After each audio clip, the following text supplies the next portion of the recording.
Welcome to the Hard-Won Wisdom Podcast with best-selling author Fawn Germer and corporate innovator Michelle Brigman.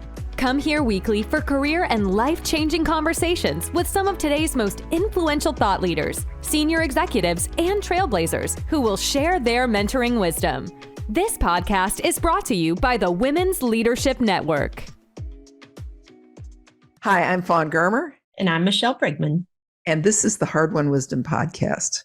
Part two, because we started talking about coping skills and how to deal with any shitstorm. And we realized we had way more material than we had time for the podcast.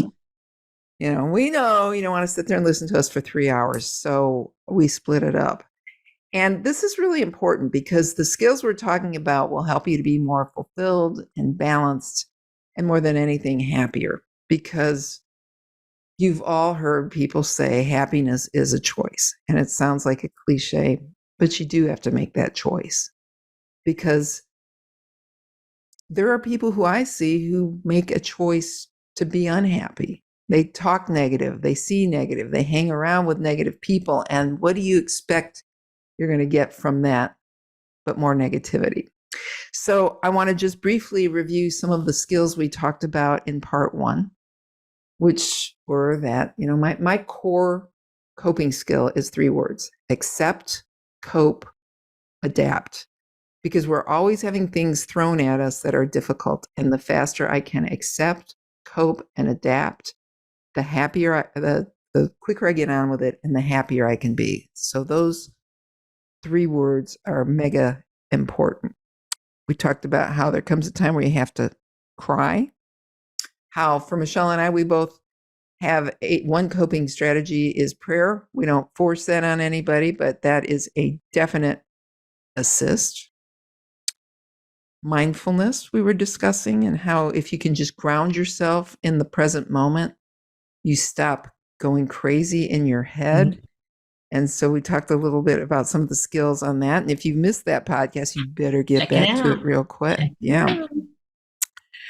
The power of affirmations, which is scientific, and the idea being that if you repeat these positive ideas over and over and over again, they write themselves over the negativity in your head. And for example, I had a friend who was a nurse, and a patient pulled a gun on her. And that made her scared to go to work every day and go into different rooms because she didn't know it was going to come. So I wrote some affirmations for her. Among them, whenever I see the security at the front desk, I feel safe. Every day I remind myself, I am safe. I am so proud that I did not give anybody the power to make me feel unsafe. I'm always feeling good about being at work. I trust my environment. Everything is okay. God protected me. Whatever. I gave her a bunch of them. And within days, she felt better. Yeah. Mm-hmm. So affirmations, you cannot overstate the power of that. And just like exercise, we talked about how if you can move, and that doesn't mean you have to run a marathon, although that might be a good, helpful coping strategy for you. But if you're in a funk, just turn on loud music and start dancing, because movement is healing. And just get moving around, stand up, move around. If it's not that, start cleaning your house, whatever it is that gets you a little bit of movement, that gets you out of a hole. Talking about how to journal so that you can use that as like your free therapist to help you through tough times. And how to ask your friends for help, because they don't know what you need until you tell them.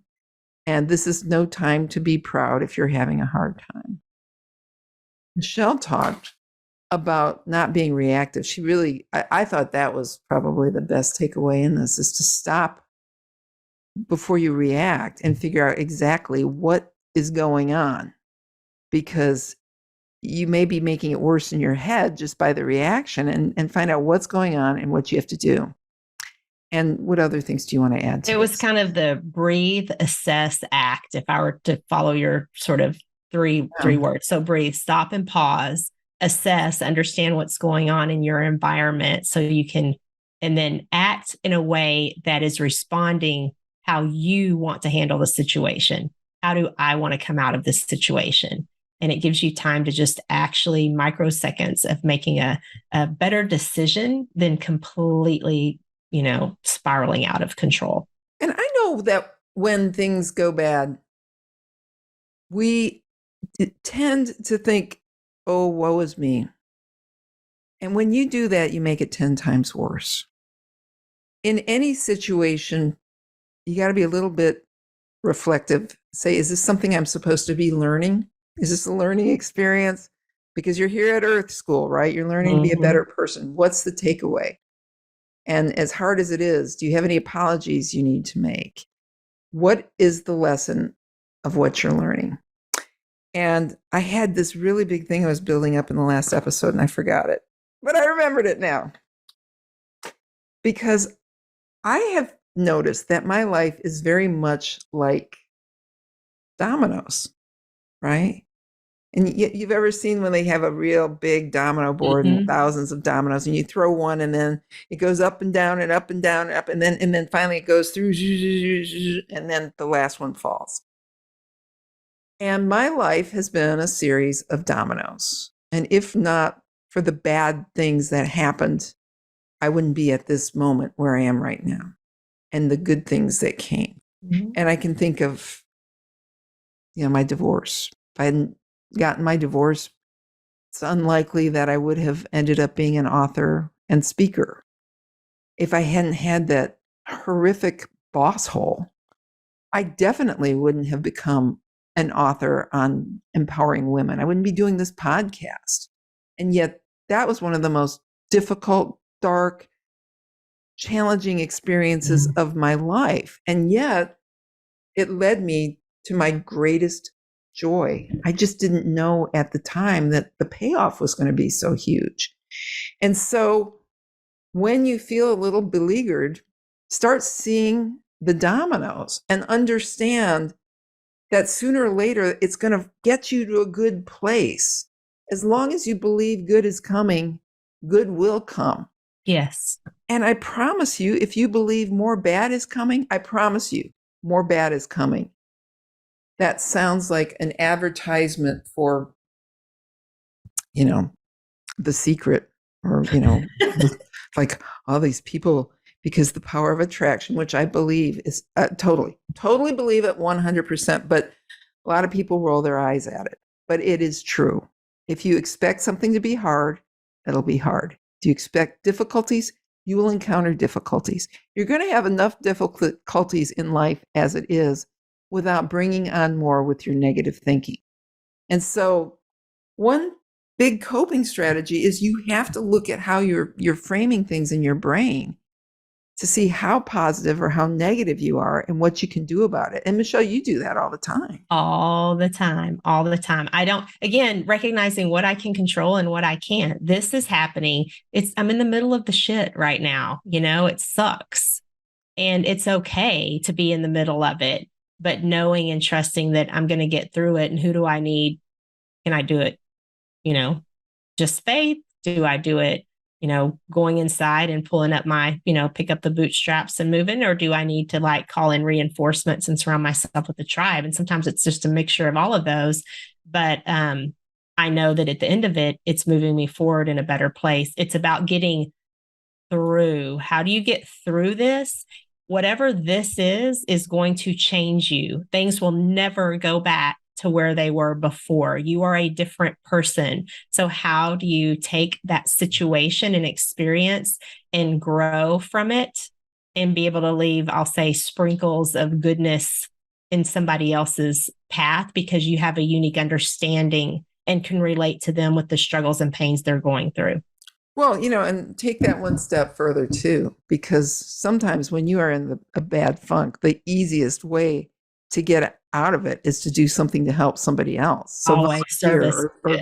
Yeah, because you find out A, other people have it worse, and B, it just feels good to help other people. So when you're feeling down, do the right thing, help somebody. I get a lot of healing by being outdoors. Like we know I am a crazy outdoors woman. I love kayaking and swimming and hiking and biking, and I'm always outside. But if you are locked inside, it is very hard to see that there is a bigger life than what you are defining within your walls. And I have a really, well, my best friend has had brain surgery in the last couple of months and broke her leg at the same time. And she is as addicted to fresh air as I am.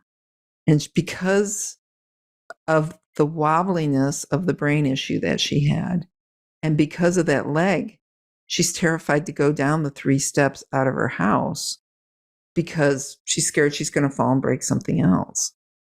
And incarcerating her inside for weeks like this will kill her. Mm. And I'm like, Joyce, get some physical therapy, because they can help you at least, even with that broken leg, to get out the front door. You don't have to be inside all the time. There are accommodations that can be made.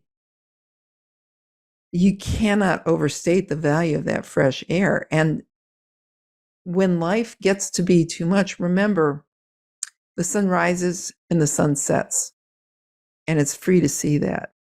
So I guess unless you're in Oregon or Washington where it rains a lot and it's cloudy, go outside and see those things, because that is a moment of gratitude. It's beauty. And it reminds you that life is bigger than whatever it is that you are obsessing about. And we know we do have a tendency when things go wrong to obsess, right? I mean, Yes. I mean, just this week, I've talked to 2 of my very dear friends, and immediately when they called me, news had just hit, and they were both so busy spiraling. I'm like, just, okay, let's breathe together. Like, let's have a moment. What are you afraid is going to happen? Right? Let's talk through, what do you think is going to happen?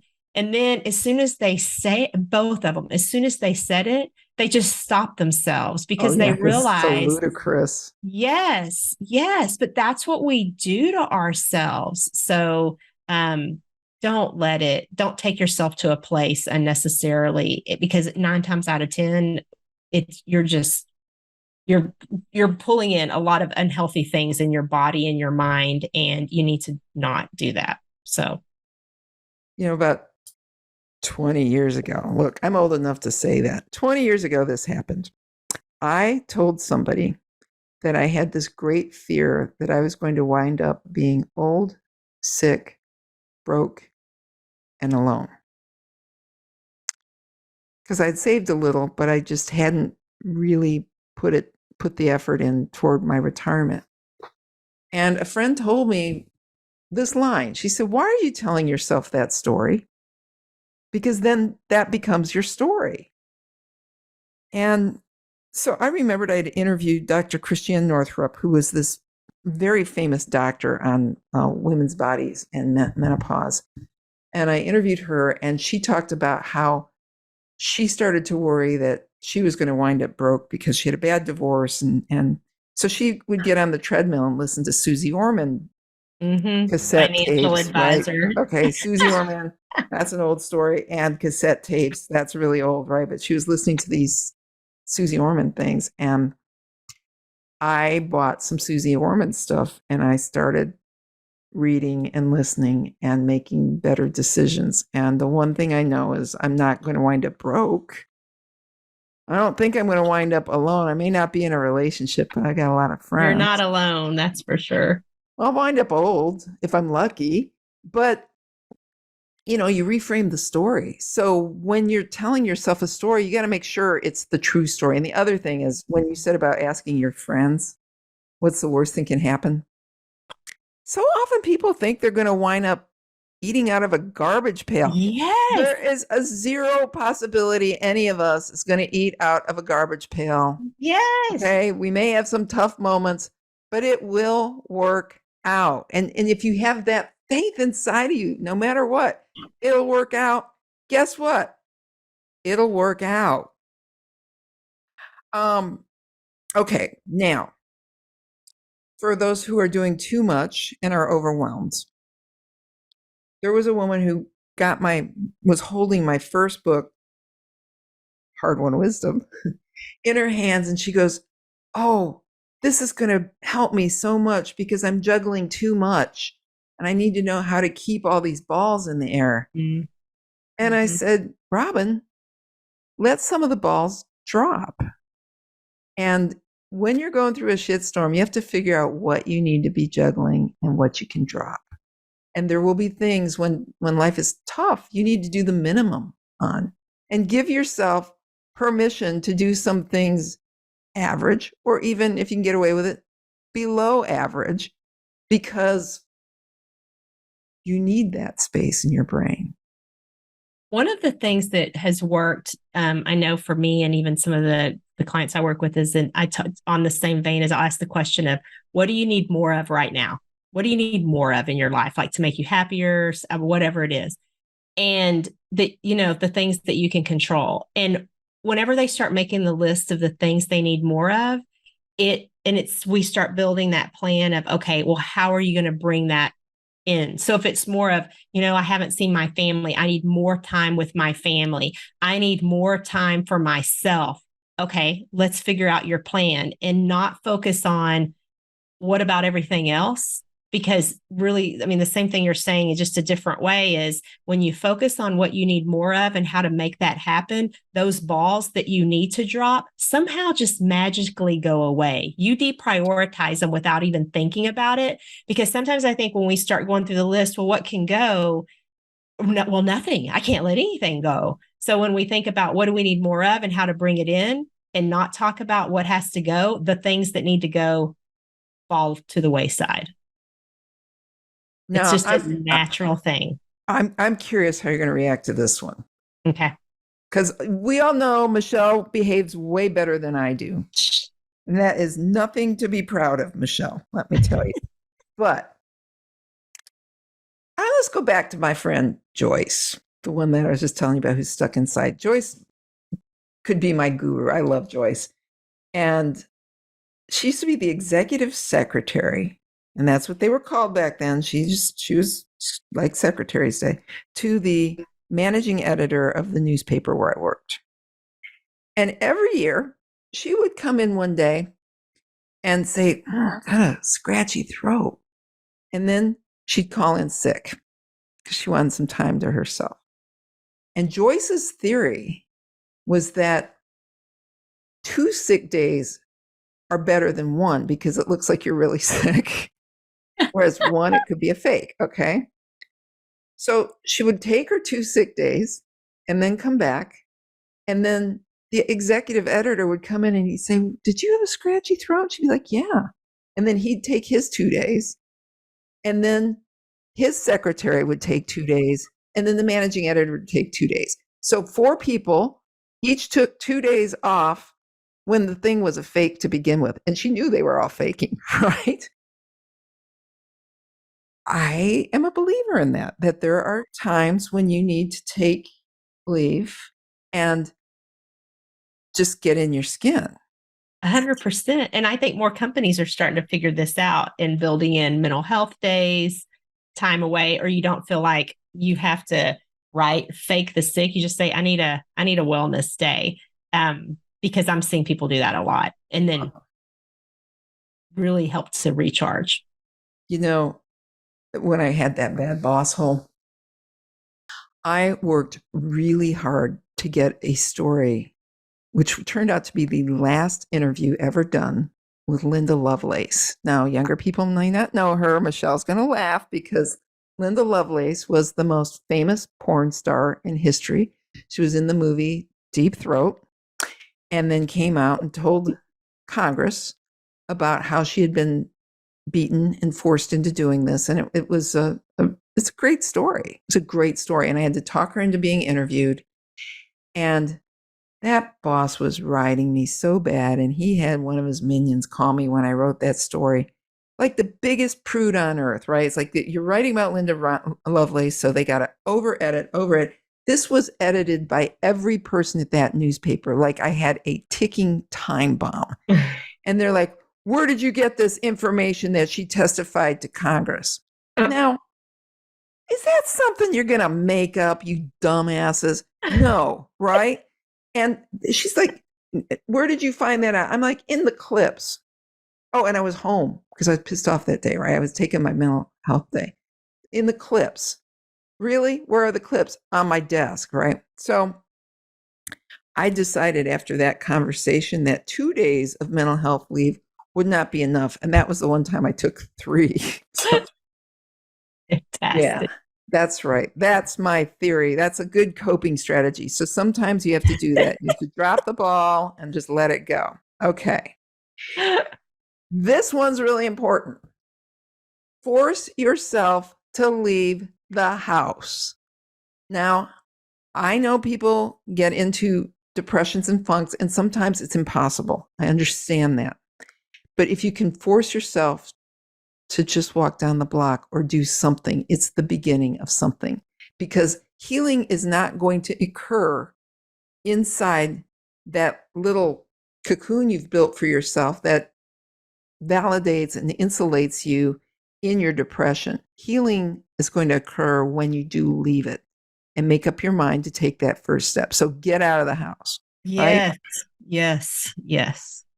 Out of the house. And then, when all else fails, you do a hard reset, which is what I talked about in the last one, where I walked all the beaches for 2 weeks and really got rid of a year of grief and the worst shitstorm of my life. But you got to figure out, you have to know what's your go-to coping strategy. And I learned that. That's interesting. That I learned that those beach walks were so healing to me that when something bad happens, all I do is I go hit the sand. It's like, I got to go. Like, give me, even if I'm not doing the whole thing. When it was the first anniversary of my dad's death, because I had discovered this trick, I went down to Anna Maria Island, started at daybreak, walked 10 miles on that island. And it was a happy day because it was where I grew up, where we all went to picnics with my family. I thought about them. And so it's a good coping strategy for me. Okay. Mine's woods and water. So to meditate, I like to hike, but it's a mix of internal kind of self-reflection and physical movement. But that environment is really important to me, is the woods and water. That's seeing you got to know what's going to trip your breakers. So now we want to talk about how to cope with a job that you don't like. So these are some coping skills. And we're going to get into this more when we do our course. Hint, it's coming on toxic workplace. But just in the meantime, for getting through the hard things, some of these coping skills are going to be very similar to what we talked about. But when the issue's your work, you have to be able to be mindful and go zen, because that way you can shut it off when you leave. And that, being mindful of the tasks that you like so you can enjoy them. So stay in the moment the best you can. Agreed? I agree. Okay. Next, stop hating your boss. Now, we know I had a boss I really hated, okay? And he led me to all the best things that ever came in my life. But he was a horrible human being who tried to ruin me, and he didn't. The thing about it, and I did realize this, was that the more I hated him, the more I hated myself. And so I always had to keep it in my mindset that, this guy's a jerk, this guy's a bully, so that you realize that it's the other person's problem. And as you're dealing with a bad boss situation, you have to remember all of the people who bring negativity to you at work, into your life, are temporary players that you allow there. If you think about it, who was your boss 10 years ago? Is that person your boss now? Very unlikely. If it is, it's probably somebody you can stand, right? But if you've got a bad boss, you'll either leave or they leave, and things change and they move on. And so you have to remember, the bad people are temporary players in your life. So the more bad energy you give to them, the more it bounces onto you. Correct? Correct. Can I add one right here to Yes. this? Yes, of course.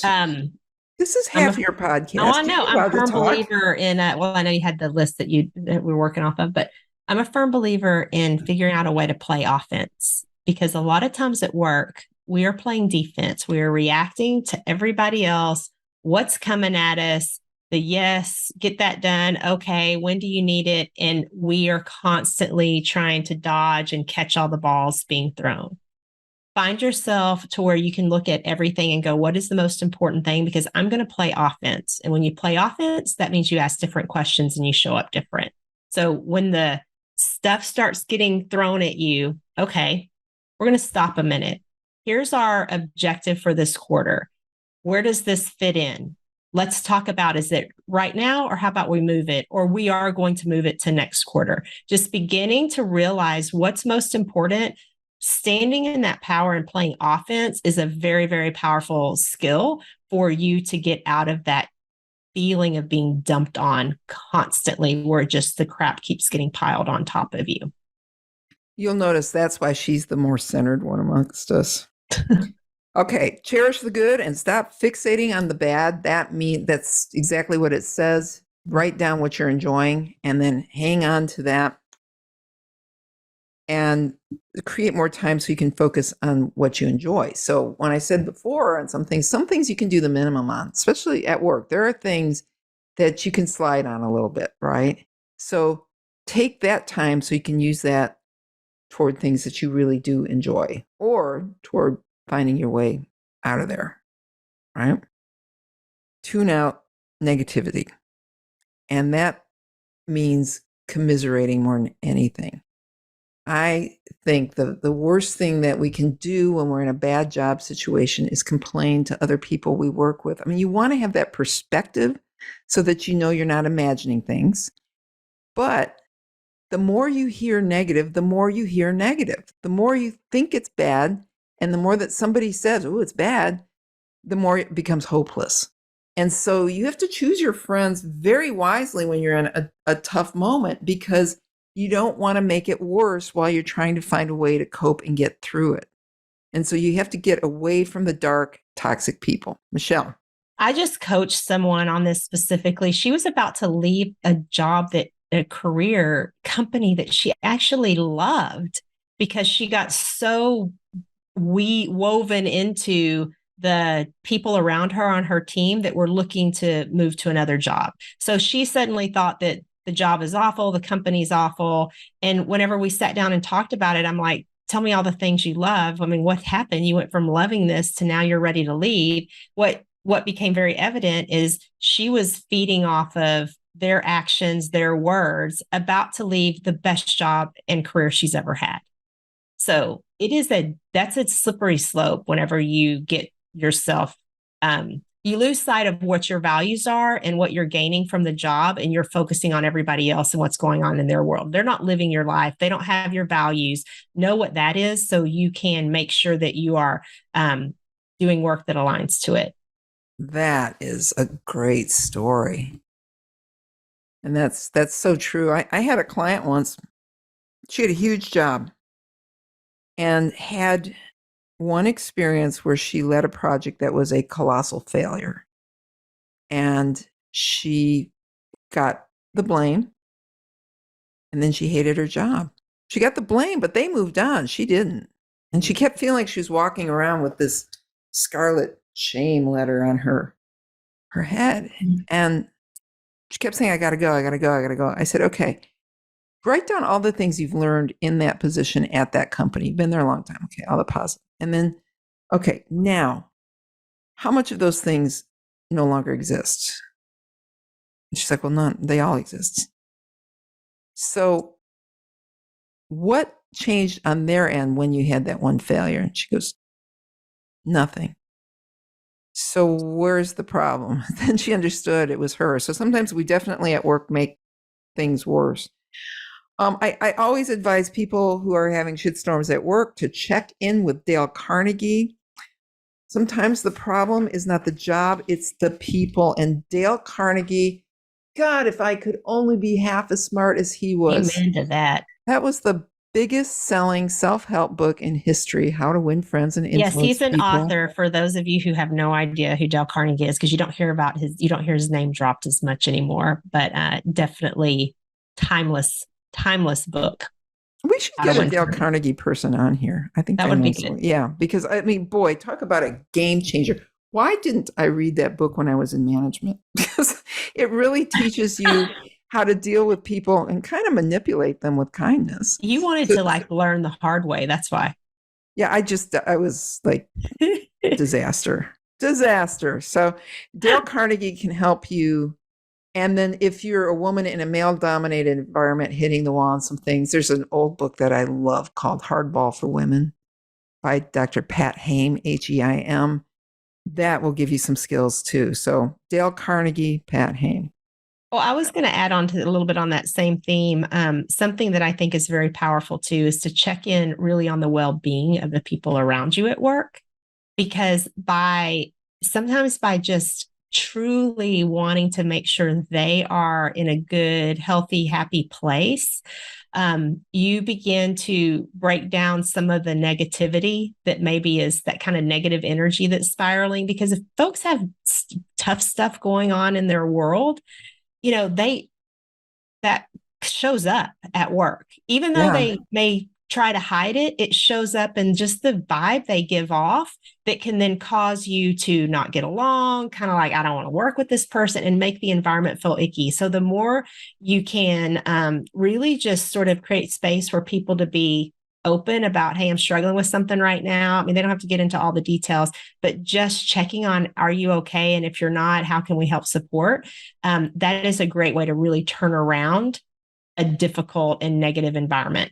And that's really important, because so often we think that all these people, especially people above us, that they're spending their day watching us, criticizing us. If they're in a bad mood, it must be because we did something.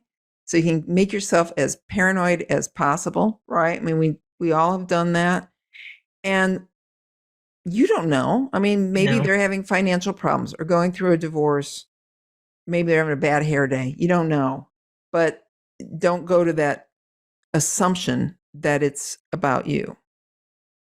I also want to give this advice, because this made a big difference for me when I was working for that bad boss. I knew that I was going to do something different with my career, and I didn't know what. But just while I was trying to figure out my life, I took a screenwriting class and started writing screenplays in my spare time. So there is a situation, especially when you're writing fiction, you're the boss of the happy ending, or what happens to people who are modeled after people that you aren't crazy about, or but while I was doing that, I was so challenged by it and so excited. It made the drudgery of going to a job that I was not enjoying much easier. And I have to say, it gave me an extra 2 years because I had something else important. So get a change of scenery, do something that's new for you, that you like and is valuable on the outside. So it gives you a little breathing room while you're figuring out what you need to do. Well, and it's a great point, because sometimes we operate in this place of, well, I either quit my job or I just stay in misery, or, it's like this one or the other. And I think what you're giving folks the idea to do is you can do the and, right? Keep the job, because what you may find is when you have that and of the screenwriting or the art class or the music class, for me, it was, I was going to this health coaching school. I was I've taken a ton of different courses. I was doing this podcast. I was doing all of these things to balance overall how happy I felt and fulfilled. So I quit looking for some of those things in my job, and I started fulfilling those holes elsewhere, so that my overall happiness was in a much better place. And it's great, right? All right. So we're going to have to wrap this up kind of soon. So let's just look here. You want to physically take care of yourself no matter what. Look your best. Just feel good about who you are and how you're taking care of yourself. And I know when you're stressed, it's really easy to start eating and gaining weight, and then you gain weight and you feel worse, so you eat more, and then you gain more, and then you feel worse, and it's that cycle. So try to identify the cycle and stay out of it. If things are bad, ask for what you want before you think you have to quit. Maybe you've got another department and another opportunity that may give you what you want and save you a lot of grief. And if not, and you need to go, you need to go. And once you make up that mind, give yourself permission to make that change, you have a lot of power, because you realize this is not going to be your lot in life. It's not going to be that way forever. And that you are going to take steps to end the shitstorm. Because, Michelle, you've had jobs you weren't crazy about. Absolutely. You've had bosses you weren't crazy about. Absolutely. Are you at those jobs? No. No. You work for those bad people. No, I don't. So there's hope. 100%. There's hope. But it goes back to the point you made earlier of it's not risky, because the reality of the worst that's going to happen, I'm not going to be thrown out of my house on the side of the road looking for help. Like that's not going to happen. So what is there really to lose? I'm going to figure this out, and just trusting that it will work out. And that is truth.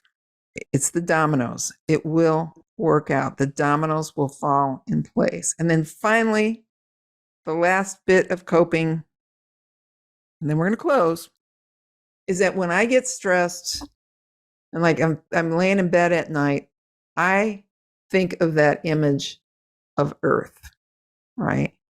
And how big Earth is. I think, oh, that's what God sees, right? And then I think, I think there's more life in this universe than just me. I mean, than this Earth, right? Like in our galaxy, there are more planets and stars than, isn't it stars, than sand in the beach. And then the universe, you multiply it by like trillions. And then now they're saying there are other universes. So you mean to tell me that my problems are the worst things that God has to worry about? And then I just bring it and I drill back down to the Earth. And I say, do you mean mine are the worst problems on Earth? No. What about the worst problems on my continent?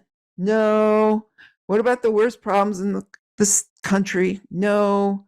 Do I have the worst problems in the state of Florida? No. How about in Pinellas County? No. How about in Dunedin, Florida? No. And then I ask myself, do I have the worst problems on my block? No. Never. Never. So instead of seeing things as being so big and so horrible, remember, you've got it pretty good. Well, honor the hurting, honor the pain and suffering, because people feel what they feel. But do these coping skills, instead of just staying in that place, doing these coping skills get you unstuck so that you can, again, move forward to the happier, healthier, fulfilled life that you want. Yeah, because it's out there. And sometimes you can't wait for it to come to you. You have to take the steps to make it happen and manifest it and choose that. So that instead of drawing bad to yourself, you say, I'm going for good. I can do this. I'm smart enough. So I wish you all well. I hope you have great years and great lives and great happiness. Careers. You deserve everything. So go for that and tell yourself you deserve it. And we'll catch up with you next week on Hard-Won Wisdom. Thank you for joining the Hard-Won Wisdom podcast with best-selling author Fawn Germer and corporate innovator Michelle Brigman. Join us weekly for career and life-changing conversations with some of today's most influential thought leaders, senior executives, and trailblazers who will share their mentoring wisdom. This podcast is brought to you by the Women's Leadership Network. Visit hardwonwisdom.com for more on this podcast and for links to Fawn and Michelle's web pages and social media. Also, be sure to rate, subscribe, and review wherever you listen to your podcasts. We really appreciate that effort, and we'll see you next week.